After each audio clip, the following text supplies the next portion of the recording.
विभूतिखंड थाने में अधिवक्ताओं के साथ बदसलूकी का जो मामला था वो तूल पकड़ता जा रहा है। तमाम अधिवक्ता जो है वो अपनी नाराजगी जाहिर कर रहे हैं। तमाम बैठकें हुई, तमाम प्रदर्शन हुए, लेकिन जो है इसका हल नहीं निकल पा रहा है। यहाँ पे सुरक्षा व्यवस्था की भी अगर हम बात करें, आप देख सकते हैं स्वास्थ्य भवन चौराहे पे इस वक्त हम लोग मौजूद है।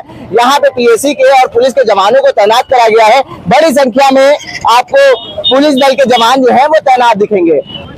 देखिए, ऐसा है कि हमारे भाई सौरभ वर्मा वहाँ किसी की पैरवी के लिए गए थे और वहाँ पर जो पुलिस वाले जो अपने ताकत के मद में थे, उन्होंने हमारे भाई के साथ अमानवीय कृत्य किया। उसके बावजूद तमाम धरना दिया गया, तब जाकर के एफआईआर दर्ज हुई और पुलिस वालों ने उल्टा 3 गलत एफआईआर हमारे भाइयों के ऊपर कर दी है, जो कि बिल्कुल ही असभ्य है। और ये शासन का जो उनको ताकत का जो उनको वो खुमार है, वो उसकी नुमाइश है। ये आपके पुलिस वालों के ऊपर एफआईआर कराई गई हुई, तो आपने जो 3 एफआईआर हमारे भाइयों के ऊपर झूठी दर्ज कर दी। इसको और क्या कहा जाएगा। और इसीलिए आंदोलन ये जारी है और ये जारी ही रहेगा जब तक कि वो तीनों एफआईआर वापस नहीं हो जाती, संबंधित सभी पुलिस कर्मियों के ऊपर उचित कार्रवाई नहीं हो जाती, तब तक ये आंदोलन जारी। कर्मियों को लाइन हाजिर भी कर दिया गया है, उससे संतुष्ट नहीं है आप लोग? बिल्कुल नहीं, क्योंकि सिर्फ लाइन हाजिर किया गया है, ये सिर्फ एक छलावा है। केवल लाइन हाजिर किया गया है। जब तक उनका निलंबन नहीं हो जाता है, तब तक कोई भी अधिवक्ता संतुष्ट नहीं है। देखिए साफ कर दिया इन्होंने कि लाइन हाजिर करना कोई कार्रवाई नहीं होती है।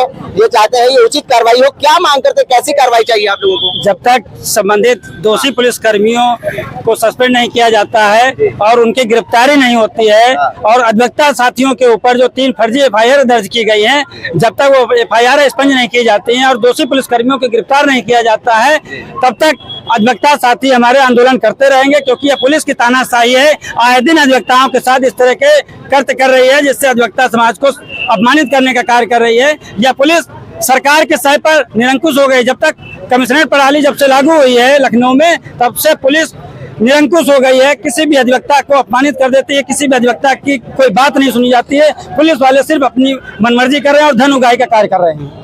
पुलिस के उच्च अधिकारियों द्वारा कोई भी ऐसी कार्रवाई नहीं की गई जिससे अधिवक्ता संतुष्ट हो।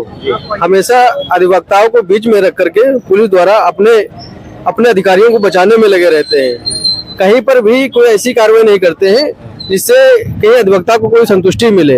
हमेशा अपने पक्ष को बचाने के लिए ये लोग कार्रवाई करते हैं। लाइन हाजिर होना एक सिर्फ रूटीन प्रक्रिया है। इससे अधिवक्ता समाज को आप किसी प्रकार का लालीपाप नहीं दे सकते हैं। अधिवक्ता समाज एक शिक्षित समाज है, वो समाज का उत्थान करता है, समाज का निर्माण करता है अधिवक्ता समाज, न कि इस प्रकार के कृत्य करने वाले पुलिसकर्मियों से, जिनसे पूरा समाज, इन विधर्मियों से, इन पुलिस दमनकारी नीतियों से ये समाज त्रस्त है। अधिवक्ता समाज ही नहीं, ये अपितु जनमानस इनसे परेशान है। आपको मैं याद दिला देना चाहता हूँ, चिन्हट में अभी पूर्व में एक घटना हुई थी जिसमें मनोज नामक व्यक्ति की कस्टडी में हत्या कर दी गई थी। मैं प्रश्न करता हूँ इस शासन से, इस प्रशासन से, इस समाज से, क्या उसका परिवार नहीं था? क्या उसके घर में उसका बच्चे, उसकी माँ, उसका भाई नहीं था? उस परिवार के विषय में कौन शासन, कौन प्रशासन, कौन सवाल करने गया है? ये सिर्फ ये तो मीडिया बंधु ने सवाल उठाया था, लेकिन एक समय के पश्चात वो भी मामला शांत हो गया, दरकिनार कर दिया गया। किसी व्यक्ति की पुलिस कस्टडी में हत्या कर देना कितना जघन्य अपराध है। ये पुलिस क्यों बनाई जाती है? समाज की सुरक्षा के लिए। लेकिन इस समाज हमारे साथ, इस समाज में एक एक व्यक्ति के साथ समाज का शोषण करने के सिवा क्या कर रही है? 14 तारीख वाली घटना को आप देखिए। प्रत्येक व्यक्ति अपने घर, कोई भी व्यक्ति जान करके पुलिस वालों से या किसी से उलझेगा नहीं।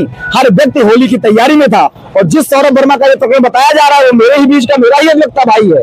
वह व्यक्ति इस्कॉन टेम्पल जाने को तैयार था, लेकिन किसी अधिवक्ता महोदय की मदद हेतु वो थाने गया था। क्या थाने जाना अपराध है? ये मैं आपसे पूछता हूँ। आप भी पत्रकार महोदय हैं, आप भी कभी न कभी थाने जाते होंगे। क्या हम और आप, क्या थाना इनका घर है? अभी तो इनका क्या मांग करेंगे? लाइन हाजिर कर दिया गया है, लाइन हाजिर करना सिर्फ एक रूटीन प्रक्रिया है।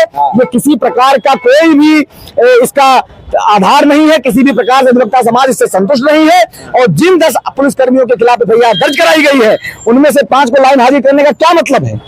इसका कोई आशय नहीं, इनका आशय स्पष्ट हो जाता है, इनका मकसद स्पष्ट हो जाता है कि इनकी मंशा क्या है और क्या ये करने की कोशिश कर रहे हैं। जिस प्रकार से आप देख रहे हैं चौराहे पे पुलिसकर्मी लगे हुए हैं, क्या ये अधिवक्ता इसी देश का नागरिक है? न कि ये पाकिस्तान से आया हुआ नागरिक है। इसी देश का इस व्यक्ति, एक एक व्यक्ति, हम आप प्रत्येक व्यक्ति इसी देश का नागरिक है, न कि बाहर का व्यक्ति है। लेकिन हमारे साथ जिस तरह का व्यवहार किया जा रहा है, चारों तरफ पुलिस लगा दी गई है, किस प्रकार की पुलिस लगाई गई है? क्या अधिवक्ता समाज में उत्थान का कार्य करता है? इसको इतिहास गवाह है कि हमने सब दिन सिर्फ समाज का उत्थान किया है, और जिस पतनकारी नीति को अपना रहे हैं, ये नीति हमारे साथ अंग्रेजों ने आज के 75 वर्ष पूर्व अपनाई थी। ये आप भी जान रहे हैं, हम भी जान रहे हैं। और जिस प्रकार से इस घटना को आप देख रहे होंगे, आपने भी शायद FIR पढ़ा होगा, रात्रि 2:30 बजे तक हमारा अधिवक्ता समाज इन पुलिसकर्मियों से झड़प करता रहा, लड़ाई करता रहा। क्या होली साल में एक बार आती है? हम अपने परिवार के बीच में होते हैं, अपने परिवार के साथ हम रंग खेलते, न कि हम सड़कों पे लाठी खाने के लिए बनाए गए हैं।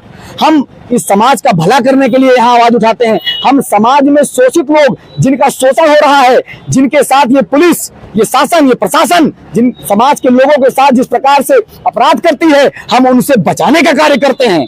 हमने कभी भी इस समाज के साथ कोई ऐसा कार्य नहीं किया है।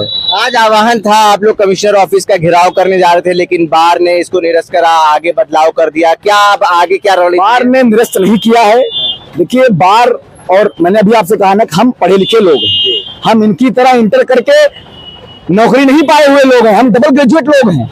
हमें भी पता है कि समाज की पीड़ा क्या है, ट्रैफिक की व्यवस्थाएं क्या हैं। तो हमने, हमारे लोगों ने, इस कार्यकारिणी ने इस बेस पर निर्णय लिया है, क्योंकि पुलिस प्रशासन और कमिश्नर साहब का कहना है कि आपके इस 14 तारीख के प्रकरण को हमें थोड़ा समय दिया जाए, हम इस पर सुनवाई करेंगे। इस नाते आज की ये व्यवस्थाएं हमने सिर्फ स्वास्थ्य भवन तक सीमित रखी है, और अगर इस पर कोई कार्रवाई आगे नहीं होती है तो हमारी कार्यकारिणी आगे जरूर बेहतर से बेहतर फैसला लेगी, और उसी के नक्शे कदम पे हमारा अधिवक्ता समाज आगे बढ़ेगा। ठीक है, देखिए तमाम अधिवक्ता जो थे वो अपनी नाराजगी जाहिर कर रहे थे। स्वास्थ्य भवन चौराहे पर पहुंच के इनका साफ तौर पे ये कहना था, विभूति खंड थाने में 14 तारीख यानी होली के दिन जो घटना सामने आई थी, वो कहीं ना कहीं ये दर्शाती है कि होली का दिन साल में एक बार आता है, और अधिवक्ता उस वक्त एक मामले को लेके उस थाने में मौजूद था, लेकिन अधिवक्ता के साथ बदसलूकी करी गई, जैसा कि यह तमाम अधिवक्ताओं का कहना है। इनका ये भी कहना है कि अगर जल्द से जल्द इसका कुछ हल नहीं निकलता है तो आने वाले समय में एक बड़ा प्रदर्शन देखने को मिलेगा। भारत एक सोच के लिए आकिब मिराज खान, लखनऊ।